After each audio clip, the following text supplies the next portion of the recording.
Alright, how's it going, guys? Connor is here and welcome back to some more Oblivious Garden. So today we have to select a destination, so I guess we have to go to one of these girls. We have Diana, Zonning, and Lyra. I don't really know how I want to do this. Eeny, meeny, miny, mo, catch a tiger by the toe. Dun dun dun dun dun dun dun dun dun dun dun dun dun dun dun dun dun. Okay, let's go to that one. Tuesday, 11:30 a.m. Okay. I'm a soldier by stock and by trade, so naturally, the fencing hall was one of the first things I started looking for when I entered the... Okay, so we're at a fencing hall. Dope. Servants directed me to a path lined by walls of green bushes and decorated with blossoming flowers. I'm pleased to find that the privacy the walls will make for a nice place for a quiet walk. All seems heavily cultivated. In stark contrast with the more natural woods, throughout most of the garden there are statues, fountains, sculpted shrubberies, pruned plants, and paved pathways. I suppose this level of beauty and maintenance is normal for a residence of princesses. I have come to a fork road. The library should be down one path and the fencing hall down the other. It's still early in the morning, and even the smallest plants in the garden are still casting long shadows. Shouldn't be anyone in the fencing hall this early. I walked confidently towards the hall. Part of my duty here will be to serve the princesses as their new fencing instructor. This is where I belong. At the end of the winding path, I finally catch my first glimpse of the magnificent white dome. The long hike it took to get here might have been made me disgruntled if I hadn't seen my destination by now, but having my goal in sight spurs me on. The rising sun continues to improve my view of this marvelous training center. Life is rough when you first join the army, though it gets easier in time. However, the best of you could ever say about the accommodations would be that the cabins are quaint. If I were to describe this building in one word, it would be grand, but I feel it's lacking something. Walk up these steps and try the doors. I'm in luck. The first door I tried is unlatched. The Oblivious Garden is well guarded. I guess those who live here don't feel the need for locks. I enter the hall, closing the door gently behind me. I finally understand what I felt before when the door clicked shut. What this garden lacks is the prosaic side of life. God damn. The corridor I find myself in is brighter than I expected. Looking up, I see that the entire ceiling is made of glass. What extravagant architecture. Marvelous. Just marvelous. Portraits of the Emperor of Salantu hang on one side of the corridor. Is that him right there? I think that's him right there. They serve as a solemn reminder of the pride, honor, and dignity of this empire. The princesses here are members of the royal family and inherit their ancestors' responsibility and burdens. One of the ways they will fulfill their duty is by their performance in the coming miracle play. And as part of their preparation for the miracle play, each of them must learn fencing, but I can't help feeling that they have no business training in such an unfeminine skill, true. I still believe that is a soldier's duty to protect his country, so all girls shouldn't hold a sword in any case. But the Empire has sent me to teach them the art of fencing. I accepted it silently, not because I am obeying the order as a soldier, but because I am just too tired to resist it. When I see the portrait of the our current emperor, Parasio, it means that I am in the end of the corridor. An oak door appears in front of me. I open it quietly and step inside. God damn! This place looks amazing. The morning sun shines on the ceiling floor of the circular training room. I take a deep breath. The smell of fresh air and training equipment fills my lungs. It's invigorating. This feeling is familiar. My heart stirs with the passion I had almost forgotten. My muscles ache to give in to the instincts I drilled into them for years of harsh training. But I no longer have a sword. With my lowered status, it isn't necessary or proper for me to carry one anymore. I can still go through some basic exercises though. Jumping jacks, give me 50. While warming up, I suddenly notice there is someone standing beside one of the windows. How do you barely notice that? How could I have missed her? That's what I'm saying. Gorgeous long hair hangs down like black silk with a mild sheen under the morning sun. I don't even know what that means. The immaculate face with the delicate features looks like a piece of white jade. She stands silently, eyes closed, frowning and motionless. While not very tall, her figure is appealing. What a flowery aged girl. Her clothes look like traditional Eastern garb to me, a match to ethnicity evident in her face. She is also holding a sheathed weapon. She's gonna stab me, isn't she? I thought it was a sword, but considering the long, slender blade and how it lacks weighted pommel on the hilt, it must be a machete. Oh god, that's terrible. Why does she have a machete? I can't even feel its sharpness. She makes a deep impression on me, perhaps due to the simple fact that she is carrying such a powerful weapon. If she is not a belle of rare charm, the only words which could describe her would be unmatched beauty. I pray that this is one of the princesses I have been sent to instruct, but for a princess she seems so dim. Oh, that's fucked up. She doesn't radiate arrogance, luxury, or raw sexuality the way I would expect.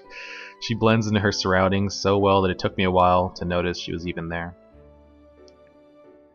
I stand silently for some time. All the different ways I can introduce myself stir through my mind. Each one is weakened by the calm of the morning light and struck down in the face of her silence. Time passes quickly, then I finally realize a question. Why has she been standing here alone, motionless, on this fine morning? She isn't sweaty, her clothes aren't disheveled, and she isn't breathing heavily. She isn't taking a break between bouts of practice. But that posture. Zanshin? I finally remembered the word I was looking for and what it means. Zanshin is an Eastern martial art. It emphasizes the power of the spirit over that of the body. So is she like meditating or some shit like that? Those Eastern people believe that a strong spirit is the key to a strong body. They claim that those who lack strength of soul, but train only to attain a strong body, will become twisted and corrupt like demons. Once, when I asked one of my instructors if he could teach me some Zanshin postures, he told me that it isn't just about posture, it's an attitude, an ideal, a way of life. Something about it being a commitment to stand vigilant and to demonstrate willpower at all times.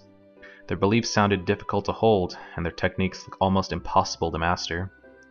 Imagine the hardest aspect of following that school of thought would be holding your resolve and never once wavering from a path of discipline. Could this slight and unamusing princess really be a sword master? Probably not. If that is so, then why did His Majesty send me here? What more do I have to offer to such a girl? Maybe I have to teach the others.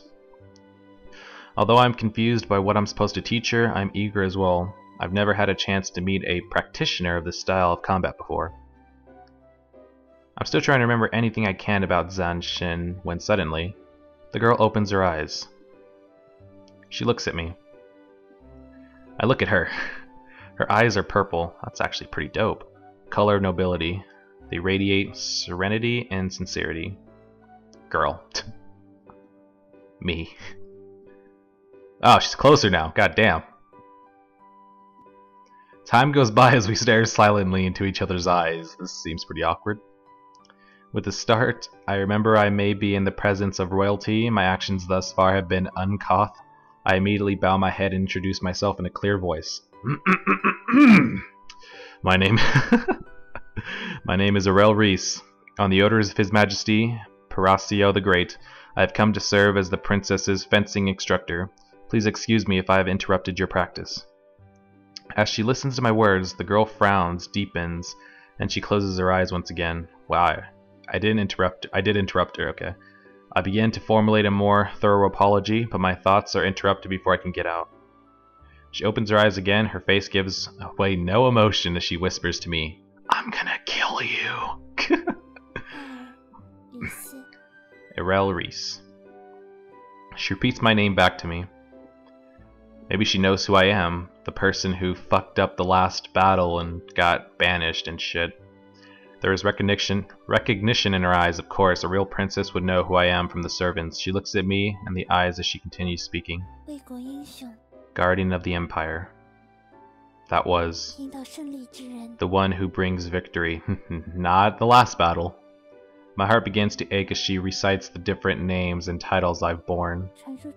The reincarnation of a paladin. Her eyes start to twinkle, but she goes on. Oh, fuck. Well, betrayer. The sham of the empire. In a steady voice, the girl recites all of my names. Former names, current names, all of them I have ever heard. She acknowledges every aspect of my past and present. I stand up straighter, barely managing to smile as she gives a complete account of my past through names. As she speaks, she watches me with those watery eyes, compassion and sympathy swimming in her unshed tears. When she finishes speaking, she closes her eyes and walks towards me. I stand aside to allow her room to pass. On her way past me, she whispers something I haven't heard anyone say about me before. Confused and scared as a lost child. I'm not confused, I'm not scared, I'm not a child, damn it. She leaves without turning back. Her slim body disappears behind the door. Only a slight fragrance in the air is left behind to prove she was ever here. A fragrance and the beating of my heart, which is faster than normal for some time after her departure. Things I had intentionally forgotten are now floating to the forefront of my thoughts. Truths I had hidden from myself had been brought back into the light. The false courage I had built in exile is once again overshadowed by doubt. I grow increasingly depressed. Though it's still early in the morning, I am no longer in the mood to train here alone. The ghosts of my past seem to lie in wait behind every corner. But none of the thoughts or memories I'm struggling to deal with once again can erase my memory of the noble's eyes. After a brief rest, I leave the fencing hall. Get item. I got blueberries! Fuck yeah! Best thing ever. Let's fucking do this. Alright, so we get to choose another thing now. We can go to Diana or Lyra. And actually, guys, I think I'm just going to end this episode off here. So anyways, yeah, thanks for watching. Stay tuned for more. This has been Con Artist. I will see you guys next time. Well, I guess we'll go to... I think we'll just go to Diana next, and then we'll go to Lyra. If there's an option to go to Lyra. Hold on. She's at a tea party, and she's at the Hanging Roseland. I didn't see that before. So that was the fencing hall. I definitely don't want to go to a tea party, so yeah, we'll definitely go check out Diana next time. So anyways, yeah, thanks for watching. Stay tuned for more. It's been Con Artist. I'll see you guys next time with some more Oblivious Garden. Again, thanks for watching, and yeah, peace out.